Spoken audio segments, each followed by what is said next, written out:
રાધી, હું શું કહું છું, હા, ઘરે રહી રહીને કંટાળી ગયા છે. કંઈ બહાર જઈએ બધા ફેમિલી સાથે, એવું કરવું છે કે એકલાને જવું છે? ફેમિલી સાથે બાર? વાહ!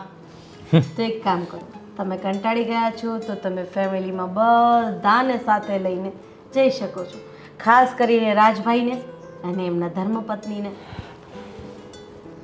તું શું આ ફરવા જવાના મૂડની પથારી ફેરવે છે બેઠા બેઠા? પથારી તો તમે ફેરવી રહ્યા છો, કારણ કે બે વ્યક્તિને ફરવા જવું હોય તો ચાલે, કદાચ મમ્મી પપ્પા સાથે આવે તો પણ ચાલે, એકવાર કાકી સાથે આવે તો પણ ચાલે, રાજભાઈ પણ ચાલે. પણ આજે રાજભાઈના ધર્મપત્ની છે ને, એ ત્યાં સાડી પહેરશે, ચણિયા ચોળી પહેરશે, અંબુડો વાળશે, ચોટલો વાળશે, સારું લાગશે નહીં? તો તમે જ જઈ આવો ને, મારું કેન્સલ રાખો, કારણ કે મને આમ પણ ઈચ્છા નથી. અરે હું પણ એને સાથે લઈ જવા નથી ઈચ્છતો, પણ હવે ઘરનું સદસ્ય છે એટલે તો શું કરવું, કાંઈ બહાનું બતાવીને કેન્સલ કરાવડાવીએ ને તો થાય. એના માટે તારું દિમાગ બહુ જોરદાર ચાલે છે. તેવી કોઈ યુક્તિ ઘડ કે એ બંને આપણી સાથે ન આવે, તું, હું, મમ્મી હું તમને પપ્પા. મામા શકુની લાગુ છું? હા, કે દર વખતે કંઈ પણ યુક્તિ ઘડવાની હોય એટલે મને જ કહી દેવાનું કે નાક તારા પાસા. વાહ! આમાં એવું છે ને કે મામા શકુની વહેલા આવીને જતા રહ્યા, નહીં તો એ તારી પાસે ટ્યુશન લેવા આવત, બોલો, આ બધા કરવા માટે. એટલે તમે મારા વખાણ કરી રહ્યા છો કે પછી? અરે વખાણ કરું છું, તું કેમ સમજતી નથી?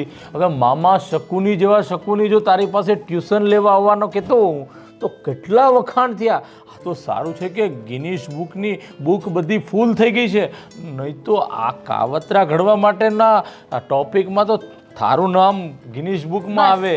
બસ હા, મને સમજ પડે છે કે તમે મારા વખાણ કરી રહ્યા છો કે શું કરી રહ્યા છો ને, એ સમજાય છે મને. ઠીક છે, ફરવા ક્યાં જવાનું છે?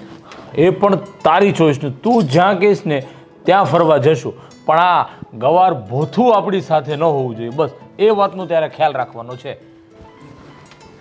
મને તો છે ને આમાં કાકીની મિલી ભગત લાગે છે. કાકી દરેક વાતમાં એનો જ સાથ આપે છે.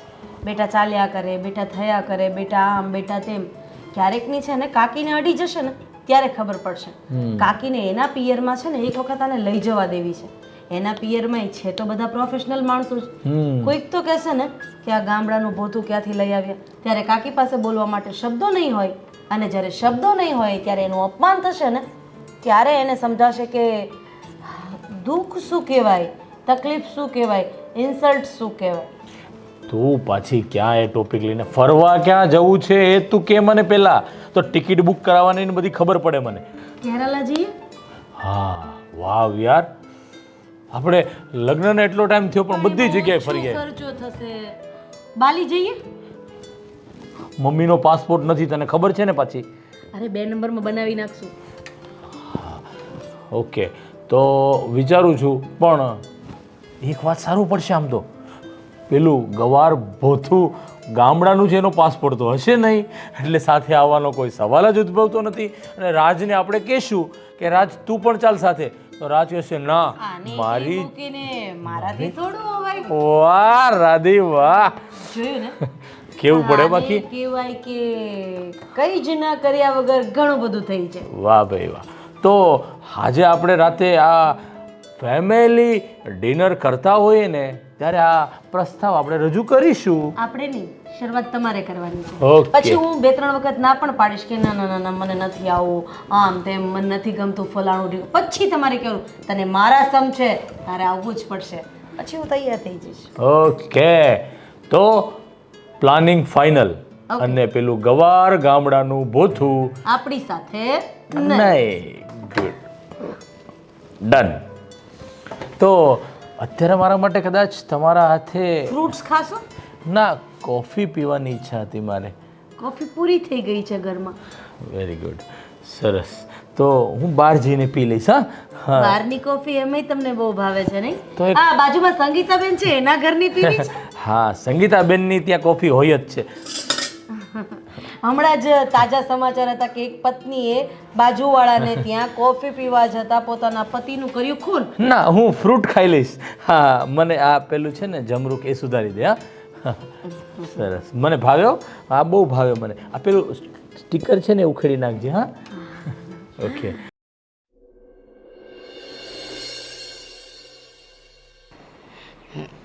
બેટા તને ખરેખર સાડી બહુ જ સરસ લાગે છે અને તને જેવું ઠીક લાગે ને એમ રે. હા, કથામાં મજા આવી ને તને? કારણ કે કથામાં મજા તો આવી પણ હાચું કહું ને, ત્યાં બધા કેવું અલગ અલગ બોલતા હતા, મને તો કાંઈ સમજ જ નથી પડતી એમાં. કાંઈ વાંધો નહીં, ધીમે ધીમે તને સમજ પડી જશે. શું છે, આ શહેરી રીતભાત છે, ધીમે ધીમે આમાં ઢળાઈ જઈશ. પણ હું શું કહું, જીજ્ઞા આ શું પાછી સાડી પહેરી લીધી? બા, મેં છે ને રાજને કીધું હતું તો રાજે હા પાડી, મેં પહેરી લીધી પાછી હાડી. એ રાજે ભલે આ પાડી, આ ઘરમાં જે મને ગમે ને એમ જ કરવાનું છે. જુઓ મોટા ભાભી, એને ગમે છે સાડી પહેરવાનું તો પહેરવા દો ને. આમાં કંઈ ખોટું થોડી છે. આપણી સંસ્કૃતિ સાડીથી જોડાય છે. તમે અને હું સાડી પહેરીએ છીએ અને માન્યું કે આજકાલની વહુઓ થોડી મોડર્ન છે, પોતાના વિચારોથી મુક્ત, મને મન ફાવે એવા કપડાં પહેરવાની છૂટ આપણે આપીએ છીએ. પણ એને સાડીમાં મજા આવે છે, સાડી ગમે છે, તો શું વાંધો છે? આજકાલની બહુ મોડર્ન છે ને એટલે જ હું કહું છું કે થોડાક મોડર્ન બનીને રહ્યો. આ હાવ ગામડાના ગવાર હોય ને એ દેખાય જ આવે. તને તો ખબર છે ને મને આ કાંઈ ગમતું જ નથી. બા, અમારા ગામમાં છે ને બધી વહુ આવા જ પહેરે. મારી ભાભી હાડી પહેરે, એ તો લાશનો ઘૂમટો કાઢે આઈ સુધી. ઈ ગામડામાં હાલે. હું એમ તમને કહી દીધી, હું મોટા ભાઈને ને બાપુજીને લાશ કાઢું તો ઘરમાં. જો એક મિનિટ મોટા ભાભી, હું સમજાવું એને.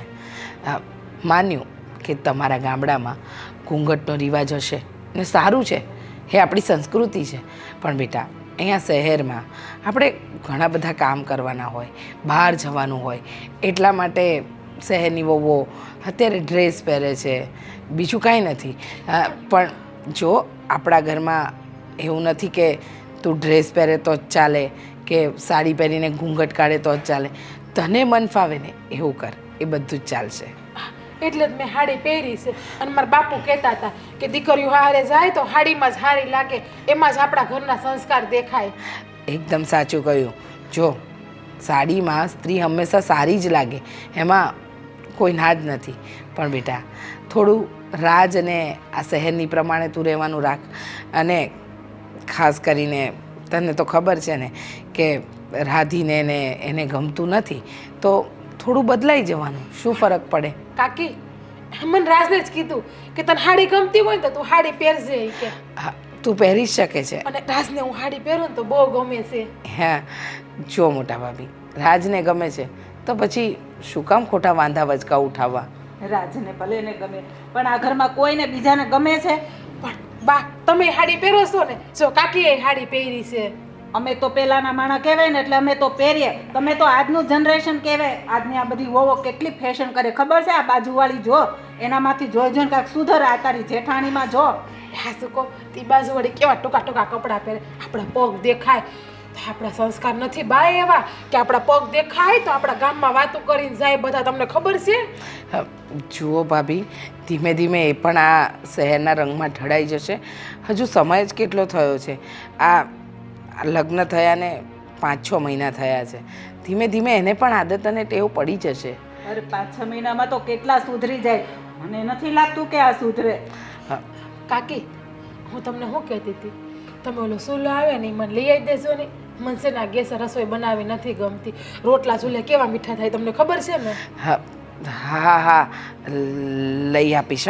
હા, ચૂલો પણ લઈ આપીશ. આપણે બાર ઓલો વાડો છે ને, ત્યાં હું તમને મસ્તીના રોટલા ઘર દઈ, બાજરાના 2 ટાઈમ. એક કામ કર ને, આ બાજુમાં જગ્યા છે ને ત્યાં એક ઓવડી બનાવી દઈ ને એટલે તું ત્યાં જ રહેજે. તને અહીંયા ન ફાવે તો. હા, હું વાતું કરો છો? હાવ વહોરા થોડું નોખું થવાય. વહુની તો ફરજ છે કે હાવ વહોરાની સેવા કરવી. પણ તને આ બંગલામાં ફાવે નહીં ને, તને એસીની પંખાની આદત ન હોય એટલે. ના, પંખો તો મારા ગામડે હોય એટલે પંખો તો ફાવે. એસીમાં છે ને બા, હાસું કહું ને તો મને બહુ ઠંડી લાગે અને પછી છીક આવે નાકમાંથી તો સેડા વયા જાય છે. કંઈ વાંધો નહીં, તમે તમારું કામ પતાવો, હું આવું હમણાં. હા, બોલો, કામ કરી નાખું ને બધું? હા હા, બધું કામ પતાવો. અને હું કહેતી હતી કાકી, ઓલી કામવાળી આવે છે ને, ના પાડી દેજો ને, બધું કામ કરી નાખે. ના બેટા, કામવાળી તો જોઈએ, કારણ કે આપણો બિઝનેસ મોટો રહ્યો અને હરતા ફરતા કશે જવાનું થયું તો એકલા હાથે બધા પહોંચી ના વળે ને, એટલા માટે. કાકી મને આખો દી ઘરમાં કંટાળો આવે છે એટલે છે ને તમે કામ પાડીને ના પાડી દેજો, હું બધુંય કામ કરી નાખી મારી હાથે હો ને. ના ના એવું કરો. કાંઈ કરવાનું નથી હો, કામવાળી ના નથી પાડવાની. હા તમે જાઓ. હા તું પણ એની વાતમાં આયા હા કરે છે, હું એને સુધારવાની કોશિશ કરું છું. અને તું, તને તો ખબર છે ને, મને એને કંઈક બહારી લઈ જવી હોય ને તો પણ મને શરમ આવે છે. કોક શું કે આ ક્યાંથી લઈ આવ્યા છે આવી, પોતે તો બધા બહુ ફેશનેબલ છે. બધી વાત તમારી સાચી, પણ થોડા ધીમા પડો. હા મોટા ભાભી હવે આવી જ ગઈ છે, રાજની પસંદ છે, રાજને ગમે છે, તો આપણા દીકરા માટે આપણે થોડું જતું ન કરી શકીએ? પણ કેટલું જતું કરવાની, એક વાત એના મગજમાં નથી બેસતી. રસોઈમાં તો એમાં નહીં, ઘરમાં રહેવામાં નહીં, કપડામાં નહીં. એક વાત 5 મહિનામાં એને સુધારી છે. સાચી વાત છે. જુઓ ખોટું ના લાગે ને તો સાચું કહું, હા જીજ્ઞા છે ને એ આપણી સંસ્કૃતિથી જોડાયેલી વ્યક્તિ છે, ગામડામાં રહી છે. હા ભણતર ઓછું કર્યું છે એ વાત અલગ છે, પણ ભાભી આપણા ઘરની ઇજ્જત કાઢે ને એવી તો નથી જ. એટલે તમે જે વાત કહી રહ્યા છો ને એ સાવ ખોટી કરી રહ્યા છો કે જીજ્ઞા સમાજમાં બેસવા ઉઠવાને લાયક નથી કે પછી આપણું નાક નીચું કરે, એવા કોઈ કામ નથી કરતી. જુઓ માન્યું કે એ આપણી રીતભાતથી હજુ ઢળાઈ નથી, પણ એ ધીમે ધીમે બધું થઈ જશે. ને રસોઈમાં તો એ એક નંબર છે, સરસ મજાની રસોઈ બનાવીને બધાના દિલ જીતી લીધા છે. આપણે કહીએ છીએ કે ગામડાની છે, પણ ગામડાનું ભોજન એ સાચું ભોજન છે ભાભી. આ પણ એ સાદું બનાવે, બધાને ભાવે છે. હવે કાલે મોટી વહુએ કીધું કે પીઝા બનાવ, તો એને આવડે છે તો શીખી જવું જોઈએ ને. અરે એ બધું જ બનાવતા શીખે છે અને આગળ શીખી પણ લેશે, ચિંતા નહીં કરો. પણ ક્યારે? અરે શીખશે. શું કામ ખોટી તમે આમ ઉપાધિ કરો છો મોટા ભાભી? સમયની સાથે બધું જ સુધરે, તમારે એને થોડો સમય આપવો પડે, પણ પછી ઉતાવળે કોઈ દિવસ આંબા નથી પાકતા. હવે આને પણ મારે કેમ સમજાવી? આ બધાને સમજાવતા સમજાવતા છે ને આમ મારું મગજ પેલું થઈ જશે એવું લાગે છે મને.